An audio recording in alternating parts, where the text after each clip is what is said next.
What's up, guys? This is Kephas.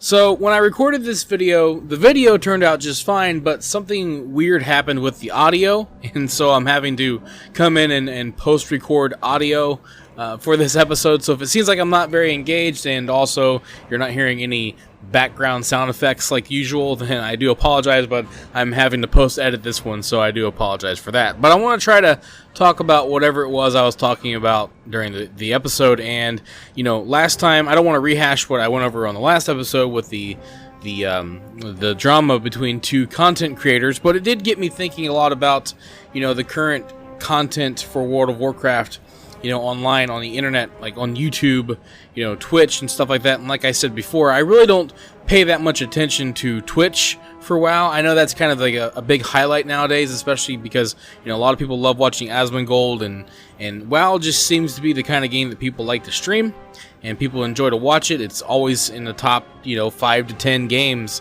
on Twitch at all times, which is cool. And then of course you've got the race, you know, the raiding, which is a great, you know, it's a great way for people to watch live other people raid and that kind of stuff. But I'm more of a YouTuber, and I enjoy watching YouTube videos more. I like pre-recorded episodes, that kind of stuff. And man, there are a lot of great YouTubers on YouTube that do World of Warcraft content. And I think back to when I first started to discover YouTube and WoW, and that's actually what really got me wanting to do videos, is I saw other people doing it and it looked like a lot of fun. One of my favorite classic WoW YouTubers, or I don't know, classic WoW is probably not the right word, but older WoW YouTubers, is WoW Krindor. I really enjoy, you know, I really enjoyed his old Machinima videos. They were hilarious, thinking back to like the Wrath of the Lich King, and I'm not sure, I imagine he's still around. I've seen a couple of his videos. I haven't really watched him as much these days, but there are a lot of great YouTubers out there. I used to love watching Novel's lore videos. Sometimes I'll check those out if there's something that I really want to know about. I enjoy what he does a lot. I'm a big fan of Mad Season Show. I enjoy his videos quite a lot. They're kind of random, you know, like sometimes he'll talk about, you know, history of WoW, you know, in terms of like the development and patches, that kind of stuff. It's really interesting. And then he just does other random things. Sometimes he'll just give his opinion on something, but he's got a very laid back vibe that I really enjoy. You know, sometimes, you know, I enjoy watching people that are extremely exciting and energetic and have really good comedic timing, stuff that I am constantly trying to work on to improve myself. That's kind of the route I like to go. My thinking is, if you don't have a lot of knowledge and you don't have a lot of skill, then comedy is the way to go, and that's me. I'm kind of somewhere in the middle there. So if you want to make it on YouTube, if you want to make it online, you got to have either a lot of skill for video games, or you have to have a lot of comedy. And I don't necessarily think that I have a lot of any of that, but, you know, I try my best. Some people seem to enjoy what I do, so I'm pretty happy about that. But yeah, I really enjoy Mad Season Show. And then there's, you know, of course, for news, I like to watch Bellular. And then there are some other people that also have some pretty good videos about news, you know. Like, I mean, Taliesin and Evertel do a great job. I love the creativity that they put into their videos, you know, because they just do news and they talk about things that happen in the week, but they do it in a way that's creative. You know, they put a lot of effort into their videos. It's almost like they're newscasters, you know. It's like the WoW news, you know. It's really well done, with a lot of comedy, a lot of sarcasm, which is, you know, always nice. So they've got something going for them as well. And then of course, you know, you've got Soul, you've got Kalani, a lot of other guys that do, you know, they talk about whatever is going on, you know, that kind of stuff. And there are other YouTubers here and there, and Hazel's another really good one to watch. I like her videos a lot. She does like top 10 lists. Yeah, she talks about things going on. She does a little bit of everything, you know. So there's a lot of good content out there right now. And I think about, like, you know, when I started doing this, I didn't feel like at the time there was a whole lot going on for WoW and YouTube. It was almost like it kind of slowed down a little bit. A lot of the older, you know, WoW YouTubers kind of moved on, and then there were some other new ones. And then of course that was when Asmongold was starting to get huge. He got even bigger on Twitch, you know, and of course Bellular was getting known back then. And it's weird thinking back to when those guys were like not as established as they are now, you know. So And then, of course, there's podcasts like The Instance. I really enjoy, I mean, that's where I came from.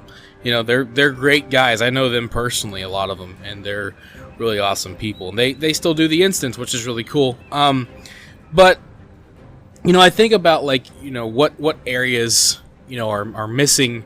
Or when I watch WoW, there's certain things that I kind of miss from older content that I don't see as much now. Maybe it's out there and I just don't see it. Like, I know that there's like this really cool channel, I can't think of the name of it. They redo cinematics and it's amazing, and there's like one channel, I don't know if it's the same channel, but they're like telling the Arthas story through their created cinematics, which is amazing. It's good stuff. I mean, I love when there's a lot of creativity. That's like the thing, because a lot of the style nowadays, which is kind of what I do here with this video, with this leveling, as I'm leveling up a character, and then I talk about whatever I want to talk about. And that's primarily because, well, it's kind of hard to engage, in this, and, it's a popular thing to do. A lot of times you'll see people, they'll have their picture on the corner of the screen, kind of like it's a stream, and then they'll have like gameplay in the background, and then they'll talk about whatever they're going to talk about in the video. And there's nothing wrong with that. That's a popular thing to do nowadays, especially with the algorithm the way it is nowadays. You have to you have to try to make videos faster, and that's an easy way to do that.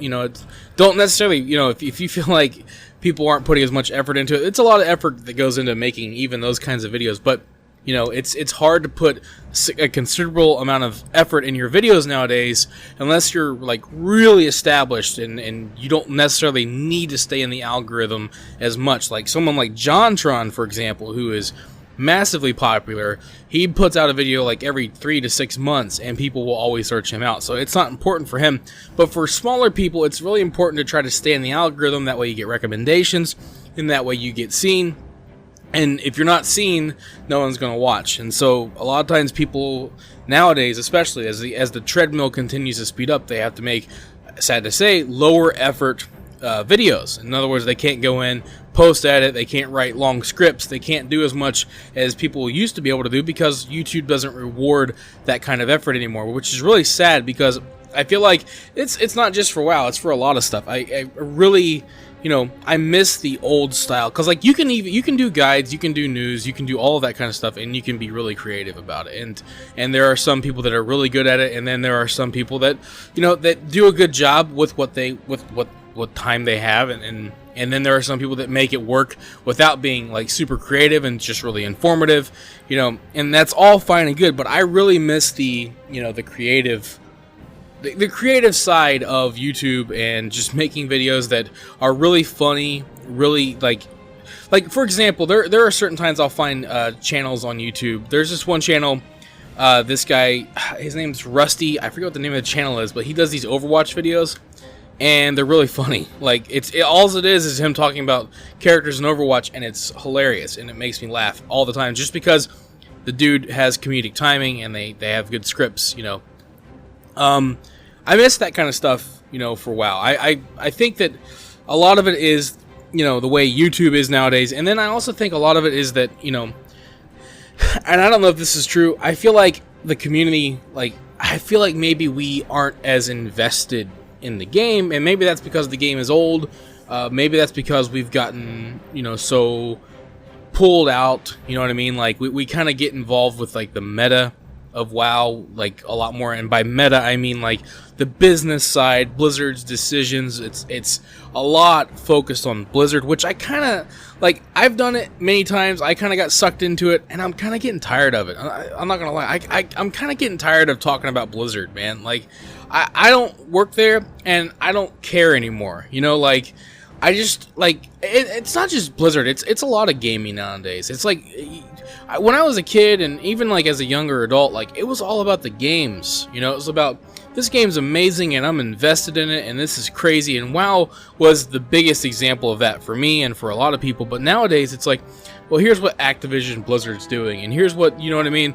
It's excuse me, it's really frustrating, because it's hard to get invested in the games themselves. It's like, with Blizzard, you know, I don't agree with everything that they do. I really don't. I think that they have a horrible head on their shoulders, as in like their leaders. You know, the CEO of Activision Blizzard. I don't really care much for that guy at all, personally, and I don't mind saying that. I don't think much of the president of Blizzard right now either. Maybe he's a good guy. Maybe he, you know, will do fine. I don't know. I don't have a good feeling about it. But I do genuinely believe that the developers, you know, Ian, Jeff, you know, for Overwatch, I believe that, and the people that work under them, I believe that they genuinely do care about their game, and they want to create a product that, you know, is something that fans love. I mean, who wouldn't? Why would you want to be a developer of a game and not want to make a good product? Sometimes that they may not, you know, see the same, like they may not think that a good product is the same thing that what their customers think, you know, but a lot of times they listen. I think that a good example, I've really gotten into Overwatch again lately, and I feel like that the developers of Overwatch are listening to what their community want. And I think that's a very important thing to do. I mean, that's what WoW Classic is. It's Blizzard listening to what their community wants. But, you know, at the same time, I'm kind of like, man, I just, you know, I like to play the games. I like to hear people talk about the game. I like to hear about people's experiences in the game. And I miss that kind of mentality when it comes to WoW, because when you are, you know, when you're passionate about the game, truly passionate about the game, then, you know, that's when the creativity can really flow, and that's when you can really make some interesting content. And after a while, it just kind of gets old. And I'm not singling anybody out, you know, specifically, but it does kind of get old after a while when all the talk around WoW is Blizzard. And, oh my god, they're doing this now, or, oh, this lore sucks. Blizzard needs to change the lore, you know, like, it just, after a while, it just kind of gets old. And I'm not saying that it should never happen. I'm not saying that it should stop happening. I'm just saying that for me personally, after a while, when it's every content out there, everybody talking about it, it just, after a while, man, it just gets old, you know? And so, like, I think about, you know, I hope that Classic can, maybe, at least Classic can kind of help. But then again, you know, there's like what we talked about last week with the collide between fans of Classic and then fans of retail, and even that, there's a meta behind that nowadays, and that's what's sad about it. It's like you can't just let people enjoy what they want to enjoy and get invested anymore because there's so much, you know, around it anymore. It's just really sad that that's kind of how it is. So, you know, I think about that a lot, and I think about, like, you know, when I watch YouTubers, I think it's why I don't like to watch people be overly negative, and I also don't like people being overly positive, you know, because, you know, when you're overly negative, it means you're just being critical about everything, no matter what they do, and that would be an example of someone who I would call a hater. Of course, if you say, to some people, if you say anything negative, you're a hater, which isn't really the case. And then on the other end of that, you've got people that are constantly defending Blizzard, constantly talking about how great they are, constantly talking about how much money they're going to make from Diablo Immortal, like there's some kind of investor or something like that. Yeah, I can't stand that kind of stuff, man. To me, that type of person is what you would call a shill. Doesn't mean that every time you say something positive, you're a shill. That's what a lot of people think. That's not the case. But, you know, people that are just constant, it's like their job is to defend them and lawyer up for them, that's what I would definitely call a shill, and I don't like that kind of content either. I like the people that are just like, man, you know, this is the game, and this is cool, this isn't cool, it's whatever, I'm enjoying it, and it's, you know, whatever, I don't know, it's just, I'm kind of, you know, rambling a little bit, but I miss the old days, and it's not just the game, it's not just the old game, I miss the old community sometimes, I miss when we were just playing the game.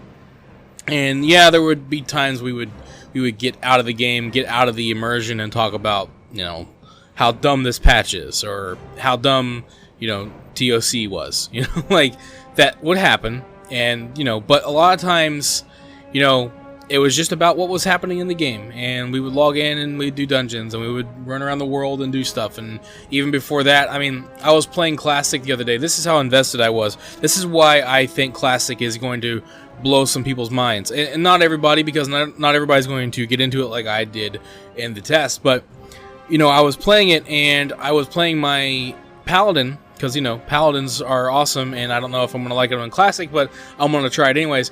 And I was level 2. I went to my class trainer, and I saw that at level 4, I get Judgment, right? Which is another damaging ability, and then it's kind of slow to start. and I'm just like pining after level 4. I want to get level 4 so bad. I can't wait. I'm so excited about level 4, right?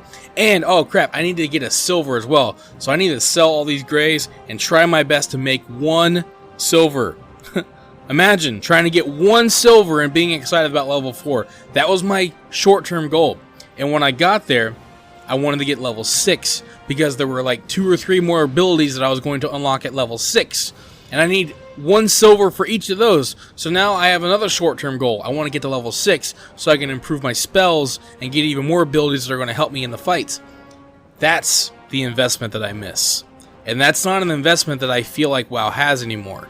And it's very telling within the first hour of Classic how invested I am. And, you know, when that happens and I get excited and I get passionate. I mean, I was getting, not going to lie, you guys, I smacked the microphone, why don't I was getting teary-eyed playing Classic. I know it's weird. I did that with Breath of the Wild. There are just certain games that just, they're part of my soul, man.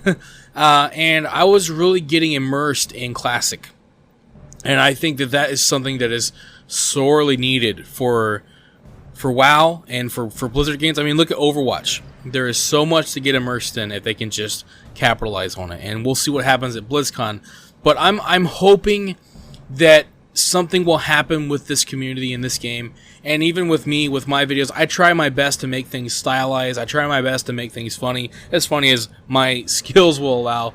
But, you know, I try to think of ways to be more creative. With the lore episodes, I plan to bring those back, you know, someday. Once I finish with all the guides, maybe I'll start cranking out more of those. But even with guides, I try to make them as interesting as possible. I try to be as excited as you know, as I can muster, which, you know, I still love WoW. I still love this game, and I'm still really passionate about it. So that's just something I was thinking about. I really love a lot of the content out there. Thank you for watching this video. If you enjoyed it, let me know by clicking that like button. And feel free to share it with your friends so they can enjoy it as well. Don't forget, you can subscribe to the channel and click on the bell icon to be notified as soon as new videos are posted. You can also follow me on Facebook and Twitter, and if you'd like, you can support this channel on Patreon. Links to all of this can be found in the description below.